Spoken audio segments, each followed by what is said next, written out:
Hi everyone. Sort of had a couple different things planned for today, but the good old voice recorder had different plans for me. So it is now Christmas Eve morning.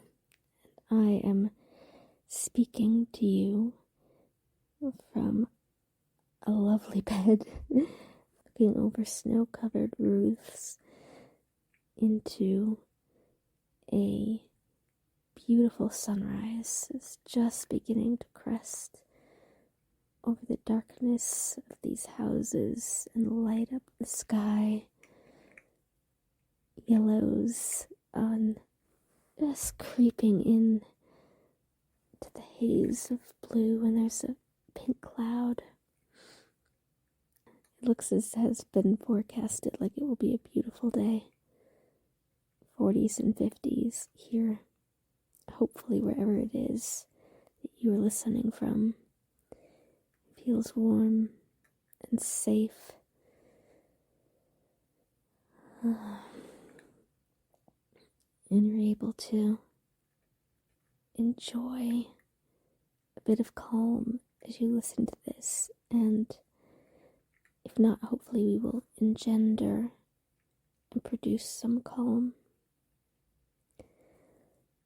Today can be a hectic day.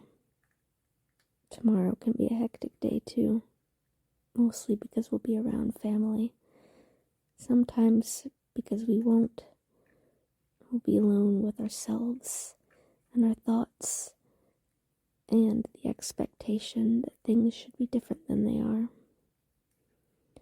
That can be the most difficult place of all, when you're alone and all of your usual equanimity and all of the other things that you use to distract yourself from that are off doing their own things with their own families.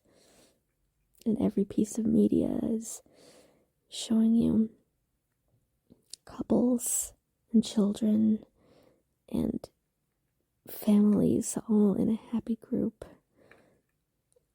around a tree or around a fire, smiling, singing carols with a sense of togetherness that, if we're honest, is not realistic for most families. Not 100% of the time. If you have one of those families that does Christmas well, with joy and togetherness that doesn't feel saccharine or fake, but is true and heartwarming, and you look forward to it all the year, then I hope you know how lucky you are. I have a piece of that. I have some of that. I have moments of that. I also, as I suspect many of you might, if you're listening to this over the Christmas period, or any time really, that you might have a sense of what deep loneliness feels like, and how Christmas can really seem to put the screws to it. It can feel 1,000, a million times worse when the world's focus is on the people you're supposed to be closest to, and you don't necessarily feel that or have that, or you've lost that by no fault of your own, or you've lost that because of choices you needed to make for your health and happiness. It can weigh on you, and it can be 48 hours, it can be a month of just feeling off and under and not enough.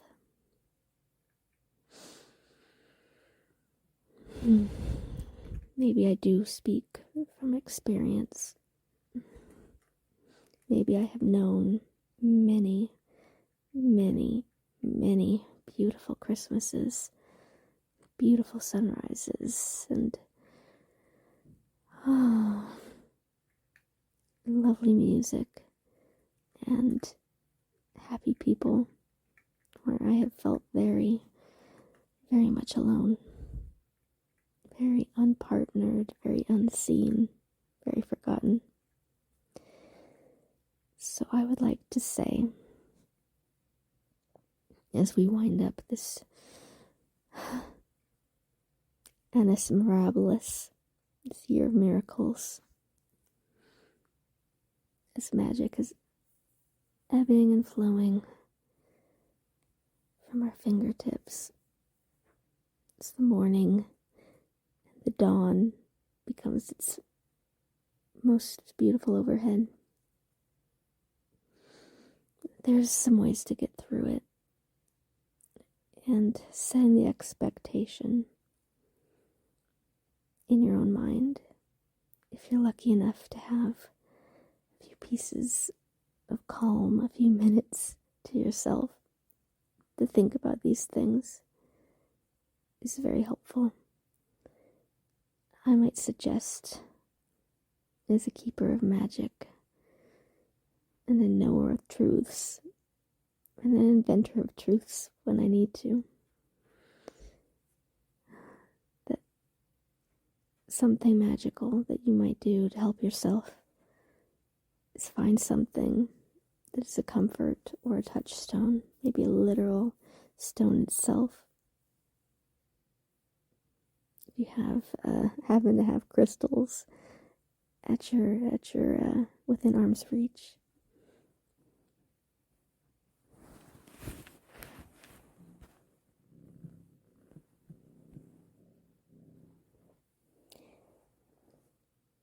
the thing is to find something that you can keep on your body, on your person. Come back to it again and again throughout the day. Be reminded of your intentions. That intention might be just to get through it. That intention might be not to allow yourself to get swept up problems that are not yours and you don't have to fix. Just sometimes having that tactile connection to a necklace or some stones or a piece of fabric or even maybe an email that you keep sending and clicking unread on throughout the day. Just to be reminded not to get lost in the fog.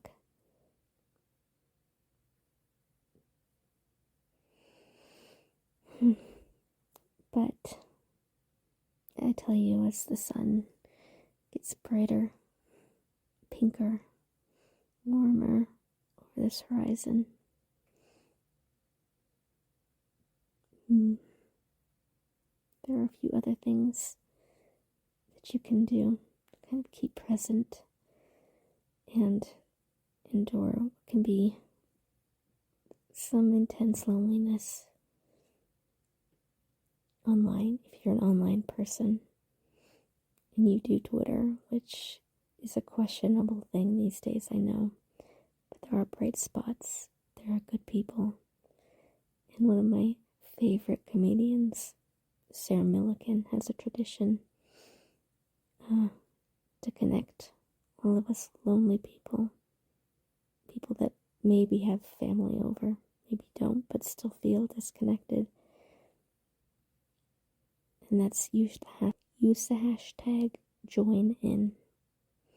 That will connect you to a ton of people today that are going through a similar sense of loneliness.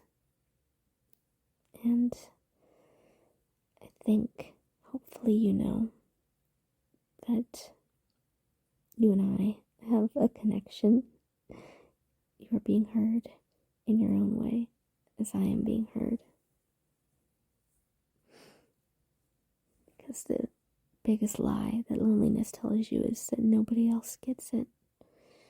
Nobody else is enduring it. Nobody else has felt the way that you felt. And it's easy to shrink beneath this, cower beneath this ghost of Christmas future that just brings dread into your heart and tells you what will never ever be, promises it knows everything. You are alone under its thrall, under its gray curtains, unable to escape. But really, we're all right here. Really, we're all just a few clicks away. Really, we're all just in these bubbles that can be gently popped, fearlessly reformed, and reaching out is not a shameful thing, or even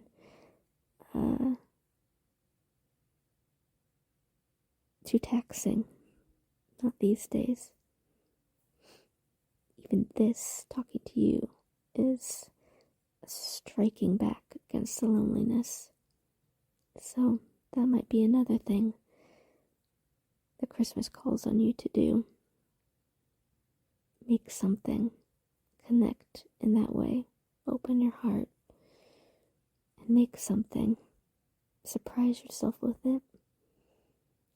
Even if it's not meant for the rest of the world to enjoy. It will shift something. It will help. Next tip is eat fearlessly. Eat with love. Eat not to harm, but with joy, for sustenance and happiness and tradition. Because this is a special time.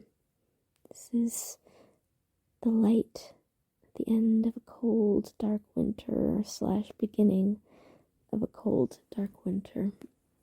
As we're reminding ourselves of the spring ahead. And alone and with a tribe of people, having something that makes you feel good ingested into your body and not following that up with negativity and shitty self-talk.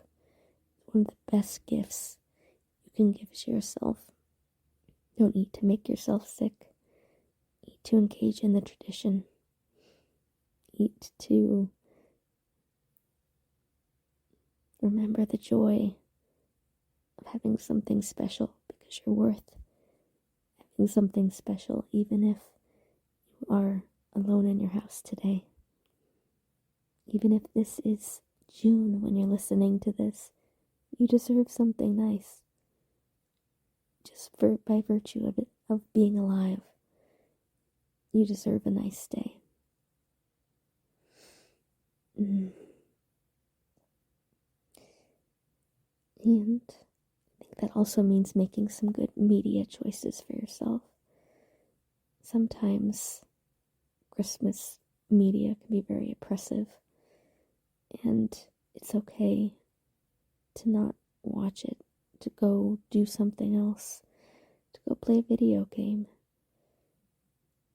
to go do something completely non-Christmassy.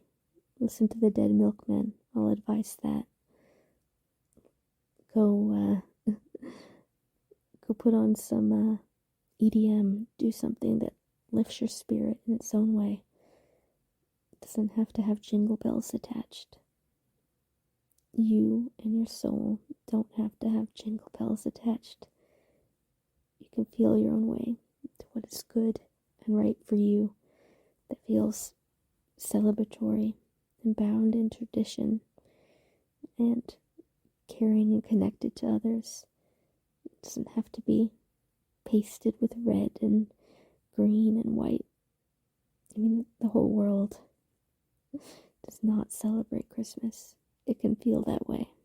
It can feel like, especially in the United States, there's no escape. But you are in control of your own mind. It's a wonderful thing to realize. And you can do whatever you need to do today. And if you have family with expectations about that, you can do a little bit of both. Give them some of the tradition that helps them and makes them feel connected, and then break away and connect to your own body and your own thoughts and your own needs for this weekend. Don't get swept up in it. Don't get poisoned by it and dizzy with it and drunk with it. This holiday is a celebration. And it's become its own thing thousands of years later, so it can be your own thing. And if you're stressed, come back and listen to this and remember that I believe in you. I am so glad to know that you're on the other end of the line. Definitely makes me feel so much less lonely to know that someone will listen to this today and be momentarily comforted. And I'll know I have done something slightly good somewhere in the world. Doing something for someone else is another way to combat the loneliness. And there's no lack of need in this world, so even if today's not the day to do it, make a plan. 2023 includes some service to others. That's going to help these stretches of loneliness that will surely follow in the new year. We're human, right? We're human. And we're going to get through this. So much love to you. And a very Merry Christmas in whatever way you wish to keep it. And I'll catch you next week.